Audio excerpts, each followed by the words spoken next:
Pagpapala ng Diyos ay lagi po nating madama at laging sumaatin sa bawat araw ng ating pong mga buhay, mga kapatid. Tayo po ay magsama-samang mag-aral ng salita ng Panginoon. Yamang nalalaman natin na ito po ay hindi nawawalan ng kabuluhan kapag ito ay sinunod natin ng buong puso at may pagmamahal sa ating pong Panginoon, mga kapatid.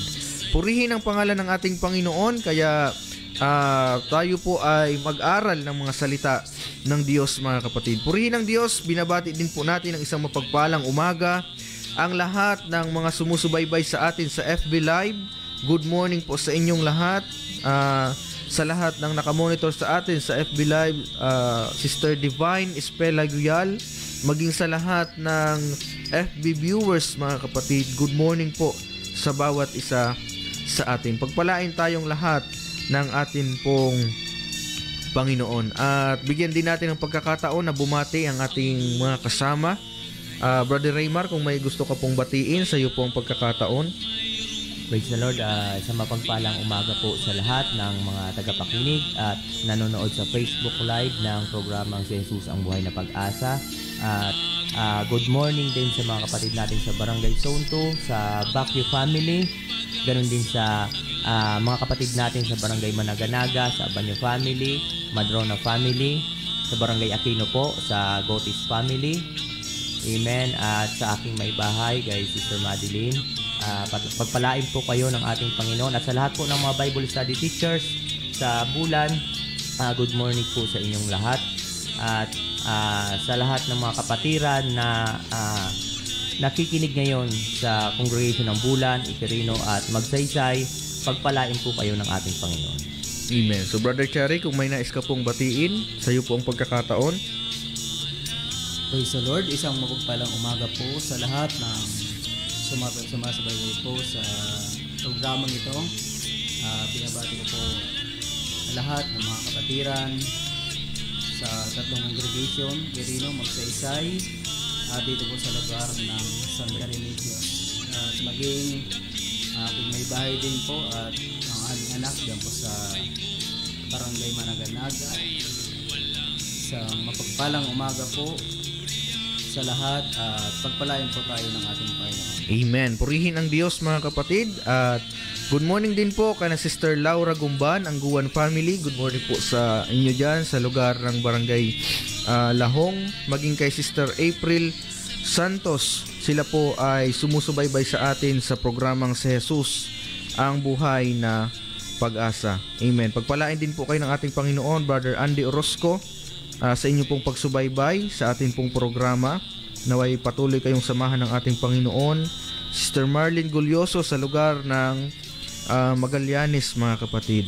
At patuloy din po nating ipinag-aanyaya ang gawain po ng ating pong Panginoon, mga kapatid, na kung kayo po ay napagpapala ng mga salita ng ating pong Panginoon, inaanyayahan po namin kayo na dumalo sa amin pong mga panambahan at pagtitipon para mas pagpala pa ng mga salita ng Diyos, mga kapatid. Kung kayo po ay malapit sa lugar ng Barangay Iquirino, mayroon po tayong panambahan dyan sa may paakyat na kalsada, mga kapatid. Sa welcome ng Barangay Iquirino, makikita nyo po ang panambahan ng United Pentecostal Church. At ang gawain dyan ay ginaganap tuwing araw ng Sabado at nagsisimula tuwing alas 7 or alas 8 ng umaga, mga kapatid. Praise God. At kung kayo naman po ay dito sa malapit sa Barangay Magsaysay, mayroon po tayong panambahan dyan sa may paglampas lamang po ng tulay, mga kapatid. Makikita nyo po ang panambahan ng United Pentecostal Church. At ang gawain din dyan ay ginaganap tuwing araw ng Sabado sa ganap na alas 7 ng umaga. At kung kayo po ay dito sa sentro ng Bulan, malapit, mga kapatid, ang atin pong pinakamalapit na panambahan ay matatagpuan po sa lugar ng Barangay Santa Remedios sa may tapat lamang po ng Bulan Gymnasium. Makikita nyo po ang panambahan ng United Pentecostal Church at ang gawain dyan ay ginaganap tuwing araw ng linggo, nagsisimula ng alas 7 ng umaga. So tayo po ay malugod na nag-aanyaya sa lahat ng ating mga tagapakinig at mga sumusubaybay sa programang ito na tayo po ay dumalo sa aming pong panambahan upang tayo ay higit na mapagpala ng mga salita ng ating Panginoon at ma-witness din natin ang kabutihan ng Diyos at ang apostolikong pagpupuri sa ating pong Panginoon, mga kapatid. Good morning din po, Sister Lani Julian, dyan po sa Rojas. Pagpalain po kayo ng atin pong Panginoon, mga kapatid. At ang programang Si Jesus ang Buhay na Pag-asa ay araw-araw nyo pong napapakinggan dito po sa himpilan ng 100.7 New Gen FM.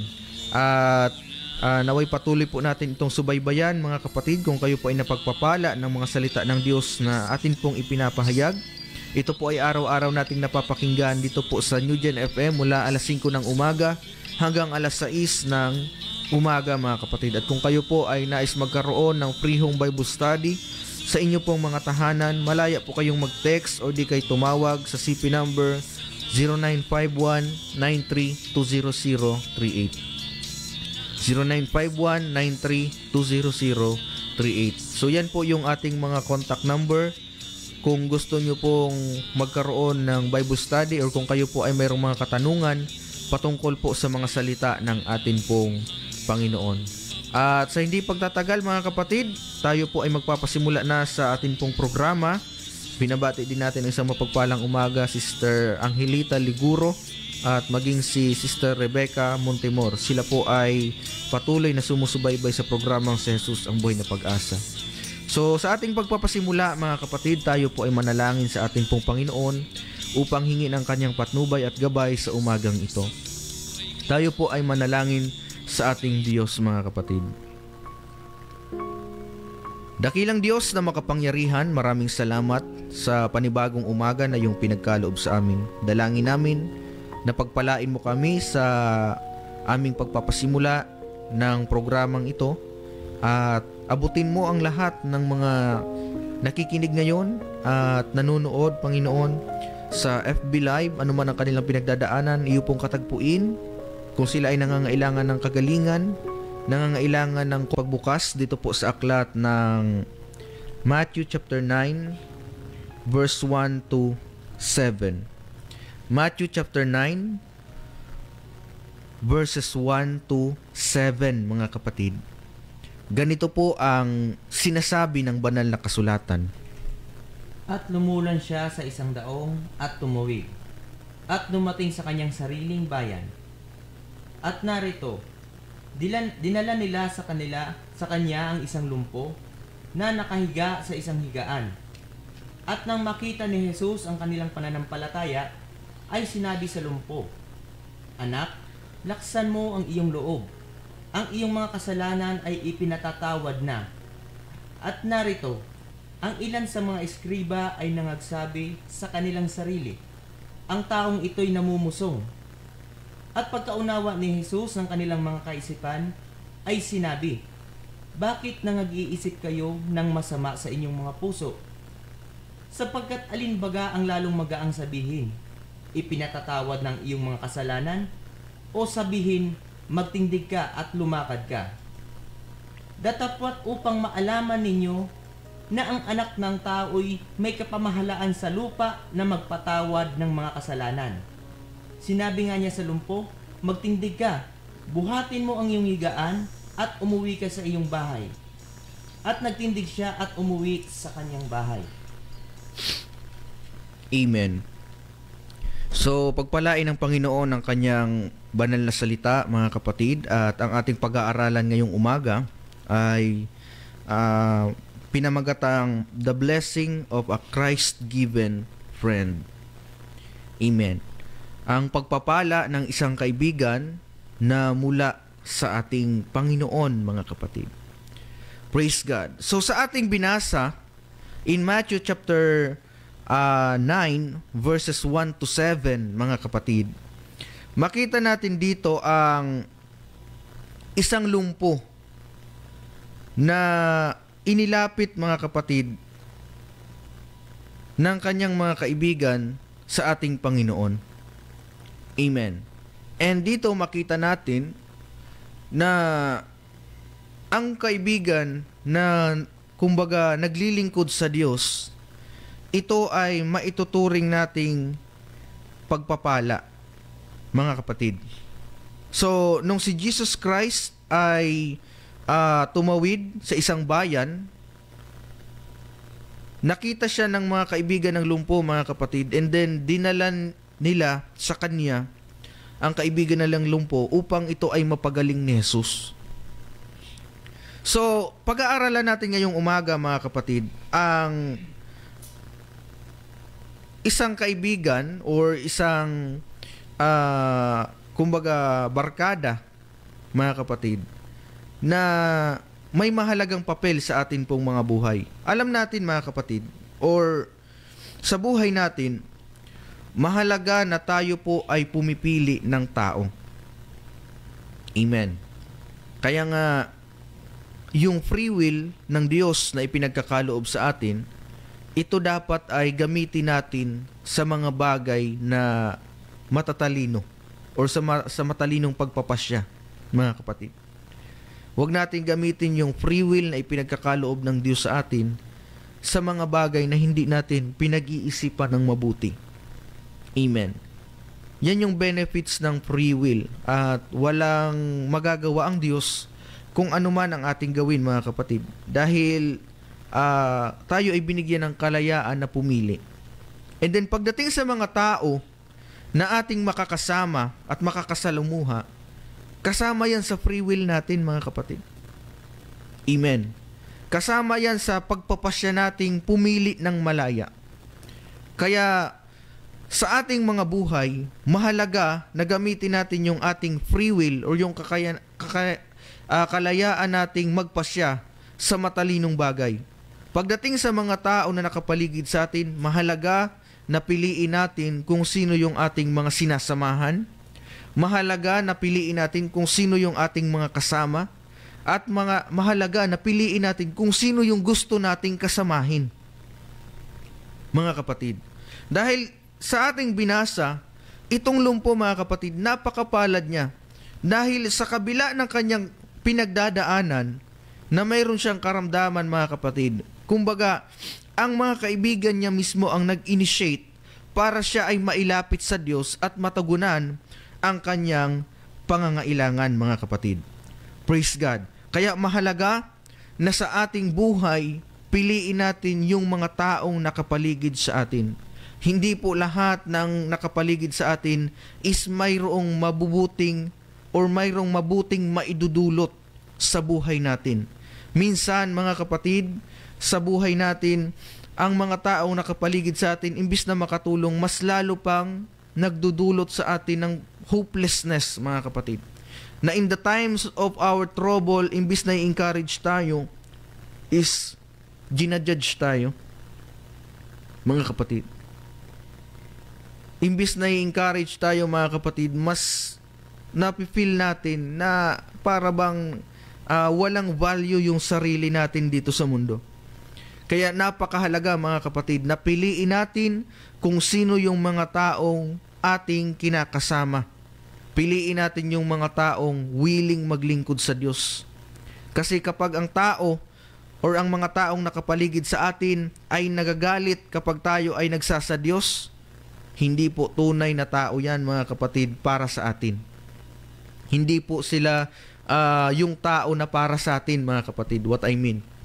Dahil kung sila ay tunay na kaibigan na ipinagkaloob sa atin ng ating Panginoon, anuman ang gawin nating mabuting bagay na nakalulugod sa Diyos, hindi nila ito kukontrahin, mga kapatid. Praise God.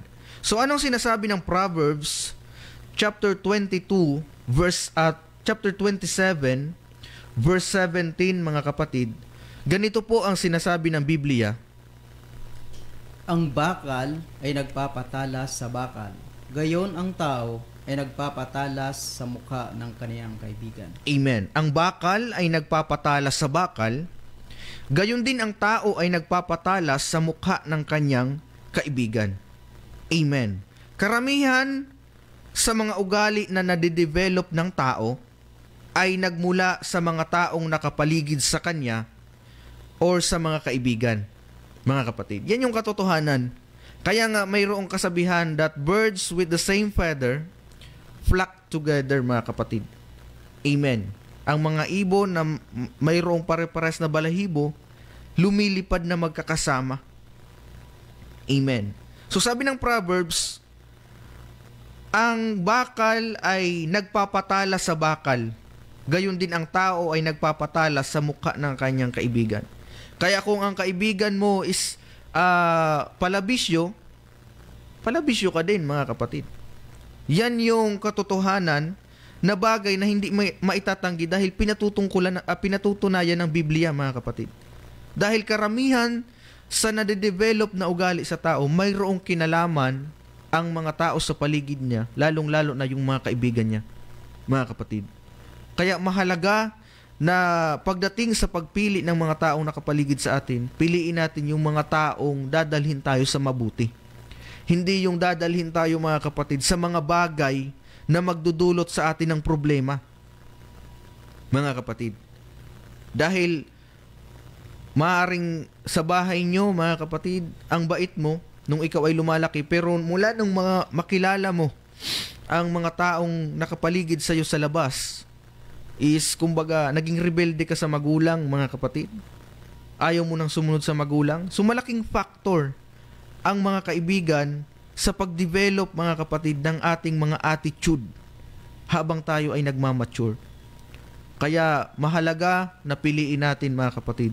Piliin natin ang mga kaibigan na ilalapit tayo sa paglilingkod sa ating Panginoon. Hindi yung ilalayo tayo sa paglilingkod sa ating Panginoon, mga kapatid. At ang patunay ng isang tunay na kaibigan na ipinagkaloob ng Diyos, kung ikaw man ay maglingkod sa ating Panginoon, hindi ka nila kukontrahin. Kasi may mga tao, may mga testimony tayong naririnig na nung mula anyang nagpasya silang maglingkod sa ating Panginoon, galit na sa kanya yung kanyang mga kaibigan, ayaw na siyang pansinin, iba na yung trato sa kanya. Well, that is a blessing, mga kapatid. Dahil mula nang naglingkod ka sa Diyos, na-reveal sa'yo na kumbaga hindi sila masaya na napapabuti ka, mga kapatid. Inong gumagawa ka ng kalukuhan, ang saya-saya nila. Pero ngayong nagpapakatino ka, parang nagagalit sila. Well, that is a blessing na malaman mo na anuman ang yung desisyon na para sa ikabubuti mo, hindi nalulugod sila. Kundi hahatakin ka nila, mga kapatid, patungo sa pagkabagsak. Kaya mahalaga na piliin natin ang mga taong nakapaligid sa atin. At kung mayroon mang mga tao na dinadala tayo sa paglilingkod sa Diyos, sila yung mga taong pahalagahan natin, mga kapatid. Sila yung taong pagpapala para sa atin. Pero yung mga taong ilalayo tayo sa Diyos, mag-isip-isip tayo, mga kapatid. Baka one day, hindi lang sarili mo ang may problema, pati lahat ng sa pamilya mo madamay sa problemang ginawa mo na dulot ng mga taong nakapaligid sa iyo, mga kapatid. Praise God. Kaya mahalaga na piliin natin ang maayos ang mga taong nakapaligid sa atin, mga kapatid. Proverbs 17 verse 17, ganito po sinasabi ng Biblia. Ang kaibigan ay umiibig sa lahat ng panahon, at ang kapatid ay ipinanganak na ukol sa kasakunaan. Amen. Ito yung magandang quality, mga kapatid. Sabi ng Bible, ang kaibigan ay umiibig sa lahat ng panahon, at ang kapatid ay ipinanganak na ukol sa kasakunaan. So anong ibig sabihin nito, mga kapatid? Ang kaibigan ay nagmamahal sa lahat ng panahon, at nagkakaroon tayo ng kapatid para sa kagipitan ay tumulong. Amen. So nakikita natin na sa panahon na tayo ay dumaranas ng pagsubok or mayroong problema, dito natin makikita ang tunay na kaibigan, mga kapatid. Dito natin mapapatunayan kung yung mga kaibigan bang nakapaligid sa atin is totoo. Sa panahon na tayo ay dumaranas ng pagsubok at sa panahon na tayo ay dumaranas ng remalaso sa buhay. Kasi may mga tao, mga kapatid, na ganito. Sa panahon ng kanilang kalakasan, marami silang kaibigan. Kaibigan sa bisyo, kaibigan sa kalayawan, kaibigan sa pambababae, kaibigan sa lahat ng layaw ng laman, mga kapatid. Kumbaga, mayroon silang mga kaibigan na konsentidor, na kahit mali na yung kanilang ginagawa, talagang okay lang. Talagang chinichir nila dahil sa tingin nila tama yun, mga kapatid. Halimbawa, may asawa ka na tapos nang bababae ka, alam ng kaibigan mo. And then, imbes na payuhan ka na mali ang bagay na yan, parang kinukonsinti ka pa na sige ipagpatuloy mo yan. Mga kapatid, hindi yan tunay na kaibigan. Sabi ng Biblia in Proverbs chapter 17 verse 17, ang kaibigan ay nagmamahal sa lahat ng panahon. Kaya kung minsan pinapayuhan tayo ng kaibigan natin na medyo masakit, tila ba nasasaktan yung ating mga pride? Ang sabi ng Biblia, open rebuke is better than secret love. Kung hindi tayo sinasaway mga kapatid, ibig sabihin, hindi tayo pinahahalagan ng ating mga kaibigan. Praise God. So, ang kaibigan ay nagmamahal sa lahat ng panahon. At maipapakita dito mga kapatid, na sa panahon na tayo ay dumaranas ng pagsubok, dito mapapakita yung tunay na kaibigan. Kasi may mga tao na nakapaligid sa atin that during our, kumbaga sa panahon ng ating mga kalakasan, kasama natin. Pero pansinin natin, sa panahon na humarap na tayo sa karamdaman, na nakaratay na tayo sa banig, mga kapatid, ni isa sa kanila, wala man lang nakakabisita sa atin.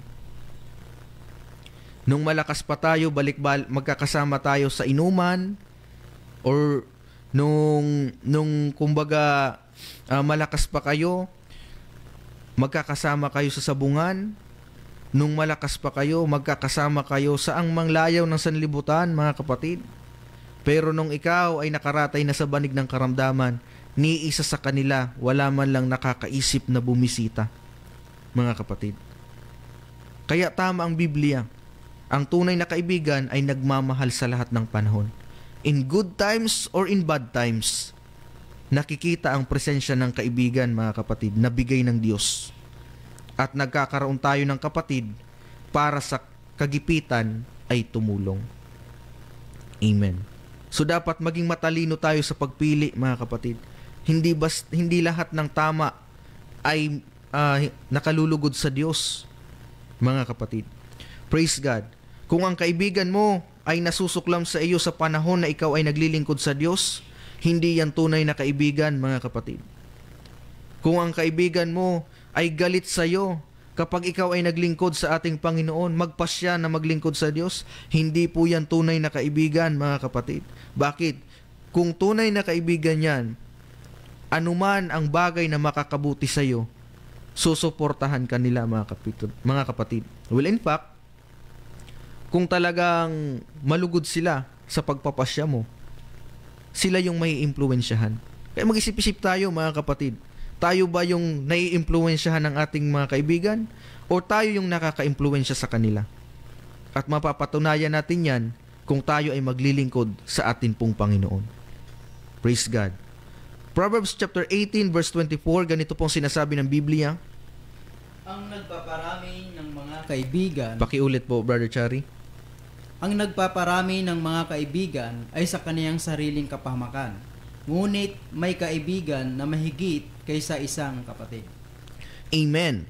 So sabi ng Biblia, ang nagpaparami ng mga kaibigan ay sa kanyang sariling kapahamakan, mga kapatid. Ngunit may kaibigan na mahigit kaysa isang kapatid. At yan yung bagay na mahirap hanapin.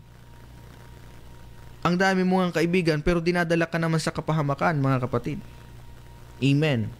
Ang dami mong kaibigan pero imbis na mabuti yung dulot sa iyo, mas lalo kang napapasama. Amen. So, kinakailangan magkaroon tayo ng realization, mga kapatid, na ito bang mga taong sinasamahan ko is magdudulot ng mabuting bagay sa akin? Or ito ay magdadala ng problema sa akin at maging sa pamilya ko? Kasi aanhin mo ang quantity kung pagdating sa quality ay bagsak, mga kapatid. Quality over quantity. Maganda na marami tayong kaibigan, pero piliin natin ang quality ng tunay na kaibigan, mga kapatid. Amen. Kasi although marami kayo, pero marami kayong gumawa ng kalukuhan, pero pagdating ng kumbaga singilan, mga kapatid, mag-isa ka na lang. Nung gumagawa kayo ng mga bagay na hindi naman mabuti o hindi nakakalugod sa Diyos, marami kayo. Pero sa panahon na ikaw ay, kumbaga, nagkaranas ng rimalaso, mag-isa mong hinarap lahat. So pag-isipan natin yan, mga kapatid. Ang nagpaparami ng mga kaibigan ay sa kanyang sariling kapahamakan. Para tayong gumagawa ng sarili nating hukay, mga kapatid. Kapag hindi natin pinili ang mga taong nakapaligid sa atin, o hindi natin inayos ang ating pagpapasya pagdating sa pagpili, mga kapatid, ng mga taong nakapaligid sa atin. Proverbs 24:22. Amen. So Proverbs 22 verse 24, ganito pong sinasabi ng Biblia. Huwag kang makipagkaibigan sa taong magagalitin, at sa mainiting tao ay huwag kang sasama. Amen. Huwag kang makipagkaibigan sa taong magagalitin, at sa mainiting tao ay huwag kang sasama. So yan yung paalala sa atin ng Biblia, mga kapatid, na huwag tayong makipagkaibigan sa taong magagalitin, at sa mainiting tao ay huwag tayong sasama. Bakit kaya? Proverbs 29 verse 22. Ganito po ang sinasabi ng Biblia, mga kapatid. Ang taong magagalitin ay humihila ng kaalitan, at ang maiiniting tao ay nananagana sa pagsalangsang. Amen. So sabi ng Proverbs chapter 22 verse 24, huwag tayong makipagkaibigan sa taong magagalitin. Amen. At sa mainiting tao ay huwag tayong sasama. And then in chapter 29 verse 22, pinaliwanag ng Proverbs bakit bawal tayong makisalamuha sa mga taong magagalitin. Dahil sabi dito, ang taong magagalitin ay humihila ng kaalitan. Mga kapatid, totoo naman sa panahon natin ngayon, kapag yung kaibigan mo is, kumbaga, hindi mabiro-biro, palagi kang may kaaway, mga kapatid. At ang mahirap dyan, hindi naman ikaw ang nagsimula, pero ikaw nadadamay. Kaya magkaroon tayo ng pag-iingat, mga kapatid. Mayroong guidance ang Diyos pagdating sa matalinong pagpili ng kaibigan. Huwag tayong makipagkaibigan sa taong magagalitin, sapagkat ang magagalitin ay humihila ng kaalitan, at ang mainiting tao ay nananagana sa pagsalansang. Amen. Nananagana or humihila ng kaalitan, kaya yung mga taong magagalitin, sila yung mga taong palaging mayroong kaaway, mga kapatid. At ikaw naman na ayaw ng away, nadadamay ka na. Kasi yun yung mga kasama mo mga kapatid. Amen. Yung taong magagalitin, sila yung mga taong, kumbaga, masyadong ma-pride. May mga tao kasi na makita mo lang sa mata, kumbaga masagi mo lang ng konti, ay talagang iba na yung reaksyon, mga kapatid. Talagang mananakit. Kaya paalala ng Biblia, ang taong magagalitin ay humihila ng kaalitan, at ang mainiting tao ay nananagana sa pagsalansang. Kaya yung mga taong magagalitin, sila yung mga taong ayaw ng pagsaway. Sila yung mga taong ayaw makinig ng payo. Bakit? Sa kanilang sarili, mga kapatid, iniisip nila na kaya na nila ang lahat ng bagay. Pero darating ang panahon, yang ating mga pinagmamalaking matipunong katawan, hindi po natin yung pag-aari, pagmamayari yan ng Diyos. Kaya sa panahon na tayo ay dapuan ng karamdaman, doon mo maipapakita na sa panahon ng kalukuhan ang dami nyo, pero ngayon na nasa ikaw ay nasa banig ng karamdaman, mga kapatid. Ni isa, wala nang nakakabisita sa iyo. Ni isa, wala nang nakakaisip na dalawin ka, mga kapatid. Kaya sa mga nakakarinig ngayon, huwag nating pairalin ang ating pride. Although masakit, mga kapatid, pero ito ang totoong bagay na dapat nating maunawaan. Hanggang kailan mananatili ang mga taong nakapaligid sa iyo? Hanggang kailan sila mananatili sa tabi mo, mga kapatid? At mapapatunayan mo yan sa panahon na ikaw ay dumaranas ng mga rimalaso sa buhay. Proverbs 23 verse 22 to 21, ganito pong sinasabi ng Biblia. Huwag kang mapasama sa mga mapaglango. Pakiulit po, Brother Raymar. Huwag kang mapasama sa mga mapaglango, sa mga mayamong mangangain ng karne, sapagkat ang manglalasing at ang mayamo ay darating sa karilitaan, at ang antok ay magbibihi sa tao ng pagkapulubi. Amen. Huwag kang mapasama sa mga mapaglango. Ang tinutukoy dito is yung mga manginginom ng alak, mga kapatid, sa mababaw na salin. Amen. Huwag kang mapasama sa mga mapaglango, sa mga mayamong mangangain ng karne, or sa mababaw na salin. Ito yung mga taong gahaman, mga kapatid. Huwag kang mapasama sa mga mapaglango o yung mga manginginom ng alak, maging sa mga gahamang tao. Bakit? In verse 21, sapagkat ang manglalasing at ang mayamo ay darating sa karalitaan. Totoo naman, mga kapatid. Sa panahon natin ngayon, imbis na yung pera na pambili ng bigas, mga kapatid, is ibibili pa ng pangbisyo. Ibibili ng alak, ibibili ng sigarilyo, mga kapatid. Yan yung katotohanan sa panahon natin ngayon. Amen. Ang manlalasing ay nauuwi sa karalitaan. At ito pa, mga kapatid, ang mahirap dyan kapag mayroong kumbaga mayroon pang bisyo pagdating sa pagsabong, mahirap yan, mga kapatid.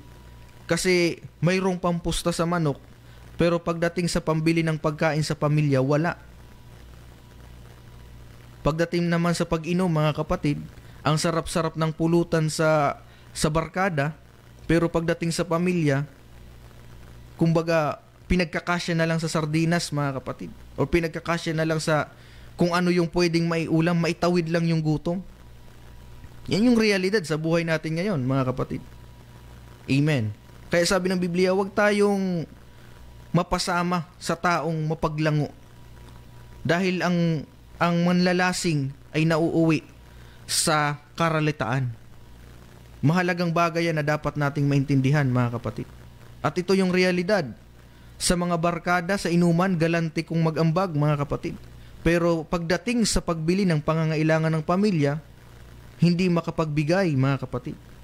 Amen. Kumbaga, mas inuuna yung desire ng mga kabarkada o ng mga kaibigan kaysa sa kanyang pamilya. Mahirap na bagay yan, mga kapatid.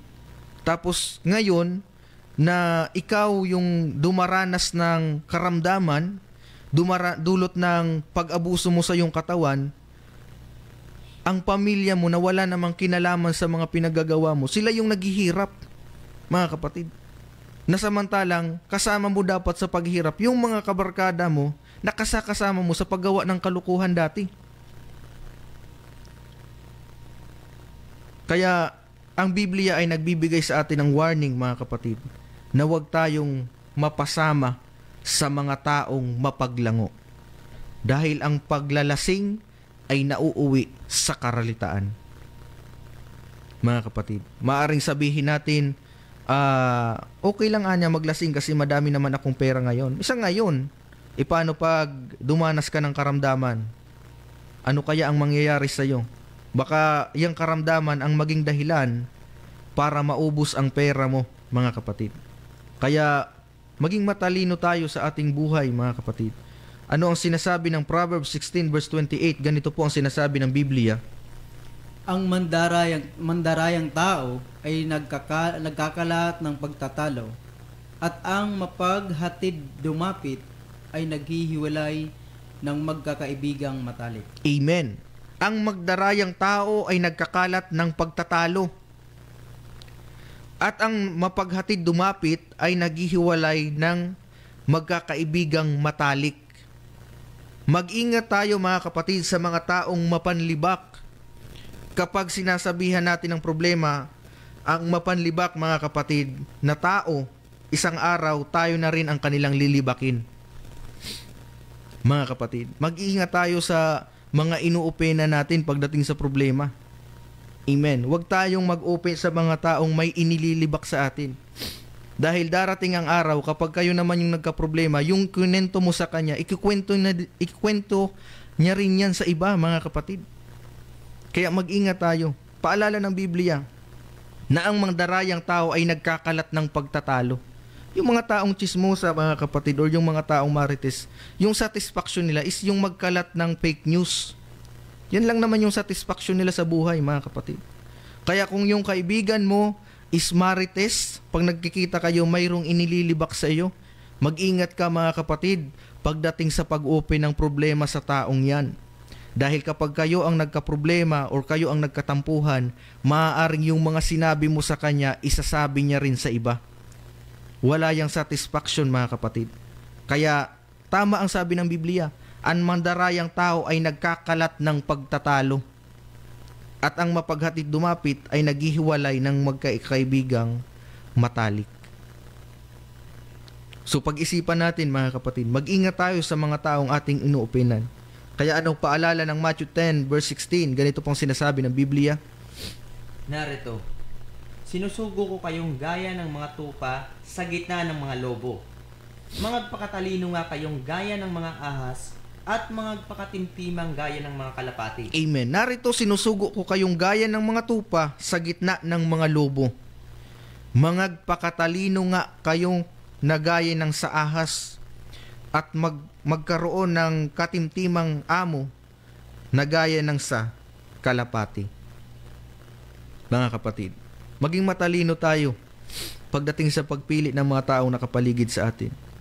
Dapat tayo yung nag-iimpluwensya ng mabuting bagay sa kanila at hindi tayo yung nai-impluwensyahan mga kapatid. Amen.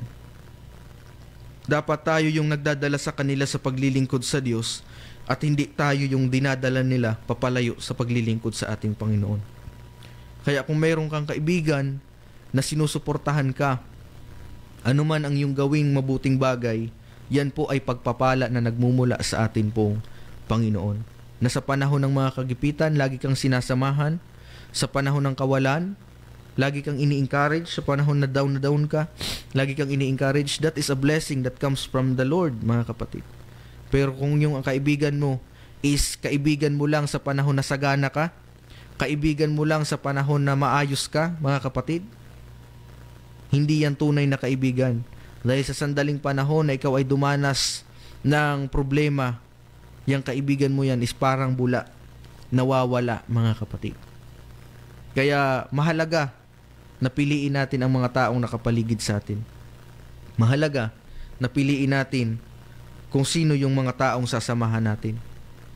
Hindi naman masama mga kapatid na maging kakilala pa rin natin sila. Pero dapat mag-set tayo ng boundary. Kung alam natin na mali at magdudulot ito ng masamang bagay, mag-isip-isip tayo mga kapatid. Pag-isipan natin. Tayo yung magdala sa kanila sa paglilingkod sa ating Panginoon. At wag nawa na tayo ang madala nila papalayo sa atin pong Panginoon. Purihin ang Diyos mga kapatid, yan lamang po ang ating may paglilingkod ngayong umaga. At yan po ay pinamagatang the blessing of a Christ-given friend mga kapatid. Sa ating pagtatapos tayo po ay manalangin sa atin pong Panginoon.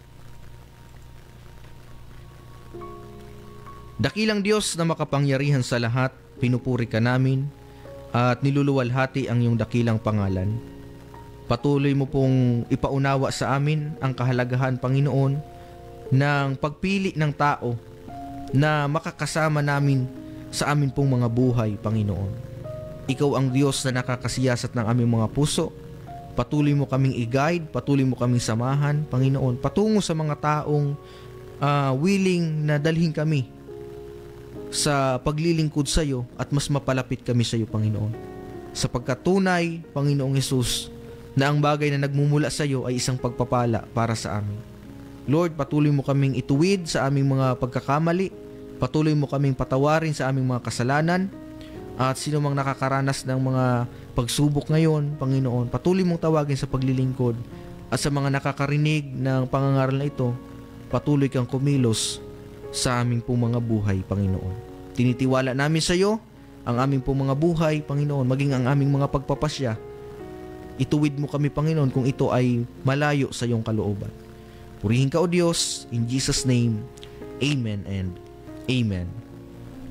Praise God. So, yan lamang po mga kapatid ang ating maipaglilingkod ngayong umaga. At naway kayo po ay napagpala ng mga salita po ng atin pong Panginoon. So, batiin natin ang lahat ng nanood sa atin sa FB Live, sa mga sumusubaybay sa atin mga kapatid.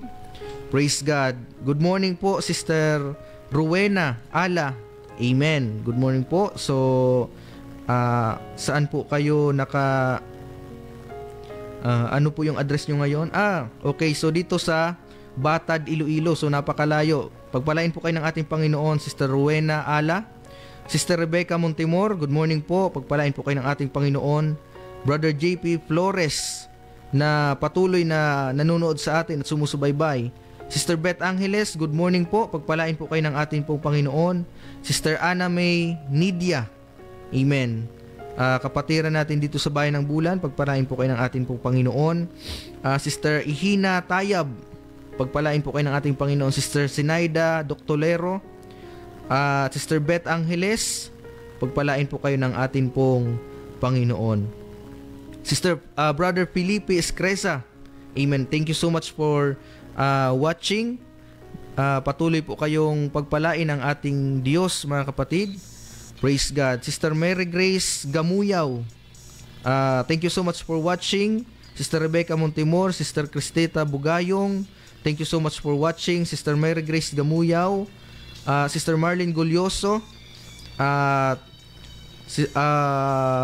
Sister Panchan, good morning po sa inyo. Pagpalain po kayo ng atin pong Panginoon. Sister Lani Julian, pagpalain po kayo ng Diyos. Brother Dexter Bayugo, sabi niya, okay, so batiin natin ang lahat ng Yucado and Bayugo family from San Juan Daan. Amen. So sa lahat po ng mga taga San Juan, sa family Yucado, kay Sister Eleanor, pagpalain po kayo ng atin pong Panginoon, mga kapatid. Brother Renante Berroque, salamat po sa inyong pagsubaybay, mga kapatid. Brother Andy Orozco, pagpalain po kayo ng atin pong Panginoon, mga kapatid. At Sister Laura Gumban, amen. So sa lahat, mga kapatid, nang nanood sa atin sa FB Live, hindi ko man po kayo maisa-isa dahil ang oras natin ay limitado, mga kapatid. Pero salamat po sa inyong pagsubaybay at sana po ay mayroon tayong natutunan sa atin pong napag-aralan, mga kapatid. Ito po ay pagpapaalala ng Diyos para sa ating ikabubuti, mga kapatid. Ang mga gabay at paalala ng Diyos, hindi po ito para sa ikakasama natin, kundi ito po ay para sa ikabubuti ng bawat isa sa atin. Pagpalain din po ng Panginoon ang lahat ng nanood sa atin, mga kapatid, at kay Sister Helen Magana, maging kay Sister Rosemary dyan po sa lugar ng Tikau, Masbate, at sa lahat ng kapatiran natin sa Tikau. Pagpalain po tayong lahat ng ating Panginoon. Lagi po nating tandaan, si Jesus lamang po ang ating buhay na pag-asa. God bless us all.